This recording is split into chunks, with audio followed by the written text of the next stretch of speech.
Se conhecesses o dom de Deus, e quem é aquele que te diz: dá-me de beber, tu lhe pedirias, e ele te daria a água viva. João capítulo 4, versículo 10.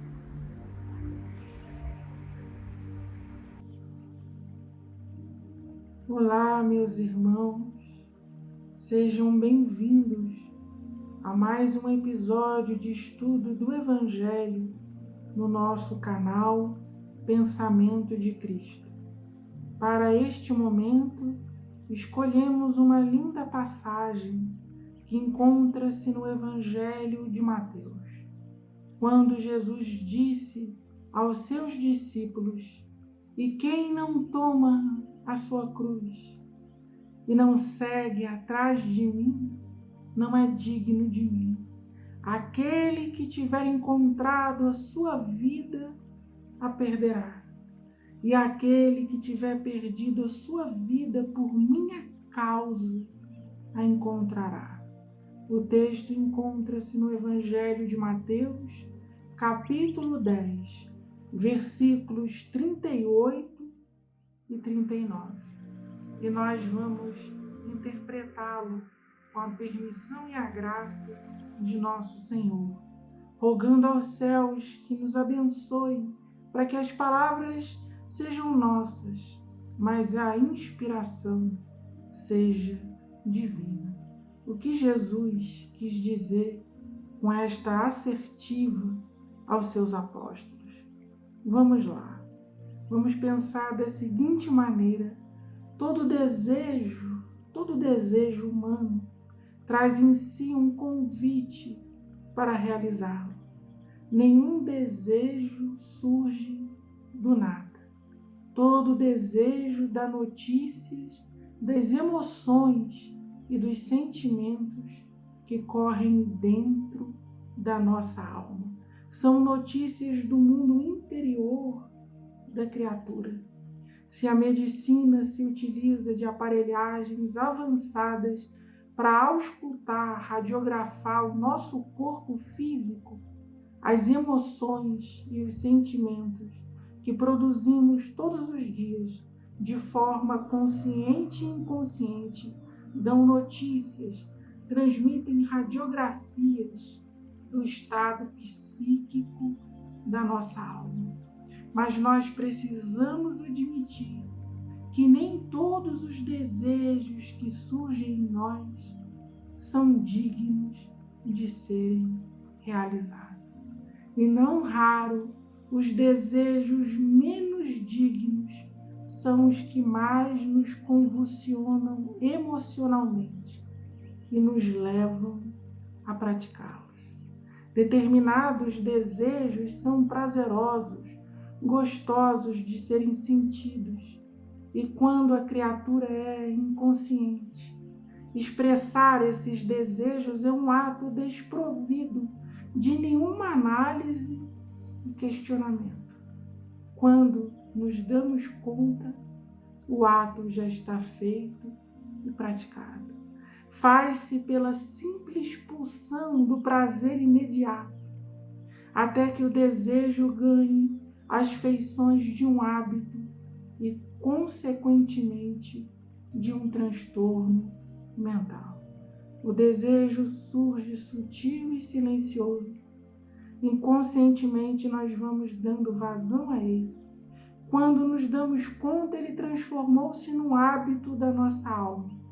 E se esse hábito for nocivo, transformar-se-á num transtorno mental. Então nós vamos analisar isso à luz da realidade dos homens, da humanidade que caminha sobre a Terra. Por exemplo, para que nós possamos compreender de uma maneira mais clara e profunda, para o cleptomaníaco, roubar é uma necessidade.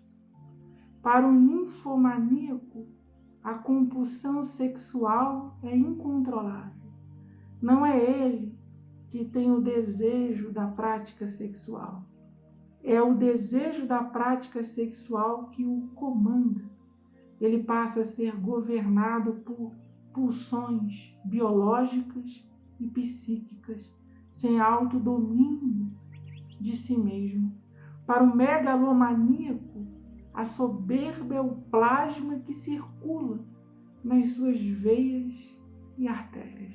Ele não sabe viver sem a prepotência, o supremacismo, a ideia de superioridade em relação aos seus semelhantes. Para o mentiroso, a verdade traz verdadeira aversão. Para o egoísta, compartilhar a vida e os bens é uma dor. Para o orgulhoso, sair de cena e deixar outras pessoas entrarem é um assinte. Para o fanático, a moderação é um despropósito. Ele só sabe fazer as coisas com excesso, extrapolando as suas próprias energias e a paciência dos outros. Para o preguiçoso, Deus e o mundo lhe devem alguma coisa. Ele não faz por onde e acredita merecer tudo. Não se contenta com o suor do seu trabalho. Acha que a vida deve lhe dar mais do que ele precisa e às vezes infinitamente mais do que ele pode aproveitar. Para o cobiçoso, o que é do outro deveria ser seu. Para o fascinado, a realidade é um sofrimento. Para o lunático, o cotidiano é uma chatice.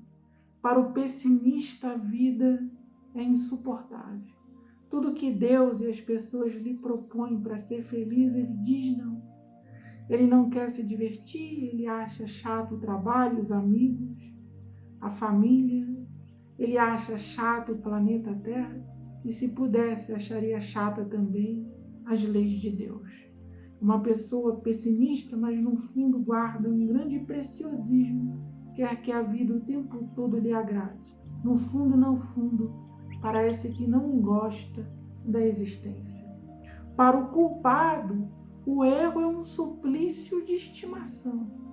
Ele não consegue se perdoar, não crê na misericórdia de Deus, então ele fica remoendo aquelas emoções. Faz desse espinho na carne um suplício de estimação que ele usa o tempo todo e não consegue se libertar para caminhos melhores, mais iluminados e também maiores. Para o ciumento, o amor é sempre exclusivista. As pessoas devem sempre estar ao seu lado. Não podem ter outros amigos, outros amores, outras opiniões, que isso lhe desagrada. É um eterno inseguro. Para o possessivo, loucura é cuidado. Ele começa a regular as pessoas, regular o tempo, regular o dinheiro, a atividade profissional. Ele quer ter o controle de absolutamente tudo. E aí ele diz que essa loucura é cuidado com as pessoas, que essa loucura é prudência diante da vida, mas na verdade também revela uma grande insegurança, uma falta de moderação interior e também uma ausência de fé na vida, porque aquele que acredita liberta as coisas. Aquele que acredita sabe viver, mesmo que as coisas que mais amem, que as pessoas que mais amem, não estejam ao seu lado. Para o endurecido de coração, flexibilizar é o precipício. É a pessoa que só sabe encarar a vida, como nós dizemos no jargão, na ponta da faca. Ela não consegue ser flexível, não consegue driblar os obstáculos como a inteligência da água de um rio. É sempre olho por olho e dente por dente. E isso traz muito sofrimento interior. Para o ególatra, como Jesus caminhou entre ególatras, principalmente quando se encontrava com a casta dos fariseus. Sentar-se na última cadeira é um desperdício. Ele sempre acha que merece as primeiras posições, os elogios, os aplausos e os holofotes, e não consegue ver a luz de ninguém brilhar. Para o perfeccionista, errar tem o preço de uma operação sem anestesia. Ele segue os mesmos caminhos do culpado. Ele não admite errar, não admite a falibilidade humana, não admite as nossas necessidades de tropeço e de erro para podermos aprender com as lições da vida, não.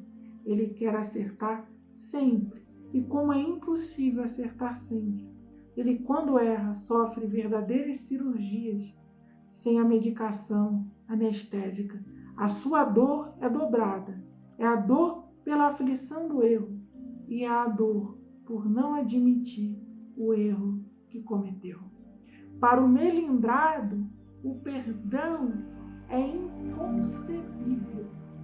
Ele é apaixonado pelos seus milindres. Se ele pudesse, ele colocaria na mão dos outros, colocaria na boca das outras pessoas atitudes e palavras que lhe pudessem ferir, só para ele poder realizar o desejo de ficar milindrado, lamentando-se da vida, lamuriando pelos cantos e justificando a sua tristeza diante dos homens e diante de Deus. E isso também provoca muito sofrimento. E todos esses sentimentos, todas essas emoções que nós acabamos de descrever são desejos nascidos dentro da alma.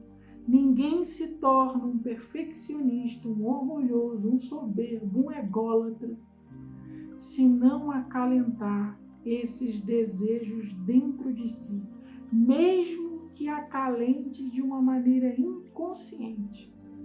Esses desejos vão crescer dentro da alma e vão se transformar em hábitos e transtornos de origem mental, complicando o funcionamento, a circulação natural das energias da alma. Então, meus irmãos, trazendo o ensinamento de Jesus, que nos convocou a tomar a nossa cruz. Então, para tornar no coração o suportável o que é insuportável, concebível o que é inconcebível, flexível o que é inflexível, o homem precisa tomar a sua cruz, que é o conjunto das nossas imperfeições. É preciso haver uma vontade poderosa, soberana dentro de si mesmo para dar ordens a esses desejos. Quando o ser humano faz isso, ele está verdadeiramente carregando a sua cruz. Tomar a cruz significa admitir e cuidar com as luzes do Evangelho. Porque de nada adianta admitir se eu não tenho o medicamento necessário para promover a cura. E o medicamento necessário são os ensinos de Jesus. Sem isso, Jesus não é o comandante das nossas vidas. Muito pelo contrário. Passamos a ter muitos senhores, todos eles sombrios e transloucados. Todos eles desejos reprimidos ou manifestos, mas geralmente desconhecidos para o homem que não sabe absolutamente nada de si mesmo. Encontrar a vida para Jesus é trazer esses desejos para a luz da Boa Nova e, pela decisão da fé, dizer: a partir de agora, eu decido não ser mais comandado pela multidão dos desejos que existem dentro de mim. E todas as vezes que esses desejos, essas vozes surgirem silenciosas ou estridentes, a fé, que é vontade lúcida, dirá: passa-te daqui para lá. Não há montanha mais gigantesca e mais pesada do que esses desejos que existem na nossa alma. Mas é preciso crer que a proposta de Jesus é superior às nossas decisões. Eu preciso reconhecer que Ele é mestre e eu sou um aprendiz. Ele conhece os caminhos e eu conheço tão somente os meus enganos. E ter a convicção que nem tudo o que é prazeroso tem a chancela de Deus. Nem tudo o que é prazeroso, gostoso, nem tudo que agrada ao paladar, aos olhos, aos ouvidos, é necessariamente bom. É geralmente com essa mania de se autoagradar que o homem mergulha nas suas expiações mais dolorosas. E assim perdemos o mimo e o preciosismo de realizarmos tudo o que chega ao coração. Entrou no coração, tem que realizar. Não. Porque o pensamento de Cristo torna-se um filtro para a alma. A fé diz, essa emoção passa, aquela não. O hábito vai gritar. As informações virão de dentro do inconsciente. É gostoso demais, é prazeroso, é legal, deixa essa emoção passar, eu quero realizá-la. E a fé responde, Cristo não ensinou assim. Como disse Paulo em uma de suas cartas, não aprendestes assim a Cristo. A Boa Nova está concentrada no imo do Espírito, dizendo, olha, isso daqui pode passar porque tem vínculo com Jesus. Isso daqui não pode passar, porque o Mestre não reconhecerá como um fruto da árvore da vida. Desse modo, praticando com perseverança, porque muitas dificuldades virão. Não pensemos que seja fácil. Jesus não nos prometeu facilidade, mas pondo Jesus como luz central da vida, como desejo central das nossas vidas, abandonando o vitimismo, porque nós não somos comandados e governados pelo acaso, nós temos livre-arbítrio e podemos crescer em Deus todos os dias. Renovando as compulsões, a vontade de fazer, o despropósito pela água pura do amor e fazendo-se humilde diante das tentações, ou seja, reconhecendo a falibilidade da própria alma, teremos em Cristo autoridade para dizer, aquele que me ama ressuscitou ao terceiro dia. Se ele é por mim, quem será contra mim? Mas lembrando, Cristo será por nós nas dificuldades mais ásperas, se o seu ensino fizer morada em nossos corações. Não basta dizer e nem gritar o nome de Jesus. Não basta fazer preces em vozes altas, não basta frequentar templos de pedra e nem dizer-se cristão. A lição verdadeira, a ligação verdadeira entre o discípulo e o mestre é o ensino.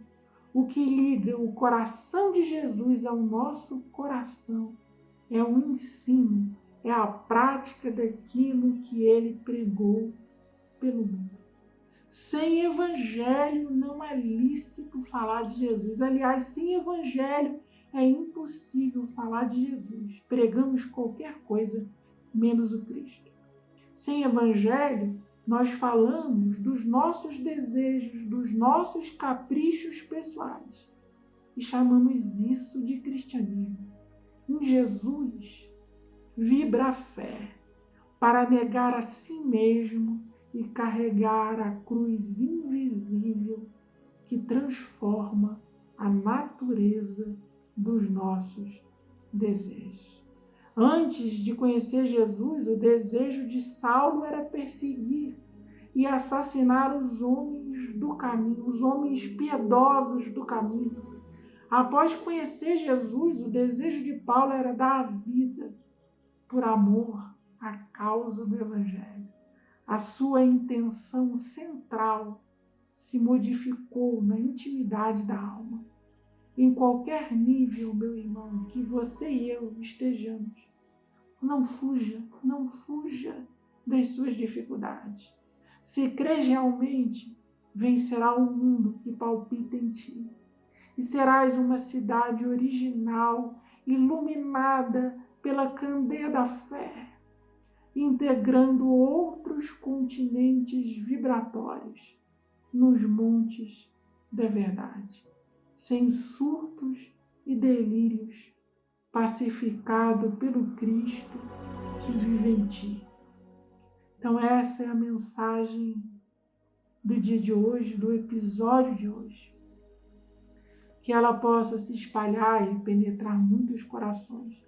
E seja qual for a necessidade que você está enfrentando agora, que o amor de Jesus te penetre, que o Evangelho faça sentido na tua alma, que a verdadeira fé ganhe o teu coração e você comece a transportar as montanhas que existem dentro de ti. Muito obrigado, meus irmãos, muito obrigado. Muita paz, muita luz e muito amor a todos nós. Que Jesus nos abençoe.